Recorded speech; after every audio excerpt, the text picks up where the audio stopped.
Question I verify that 2 and 3 are zeros of the polynomial where px is equal to the equation x minus 2, x minus 3. The number 1 mo in I. The p of x is equal to p of 2.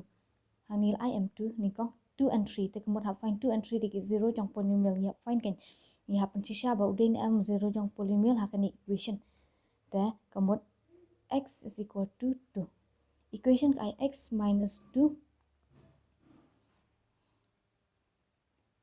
x minus 3 that implies or equal mo the x day to 2 minus 2 thì apa yang jong uni multiply mo 2 minus 3 the 2 minus 2 long 0 into 2 minus 3 long minus 1 mo thì 0 into minus 1 long 0 the can hence proof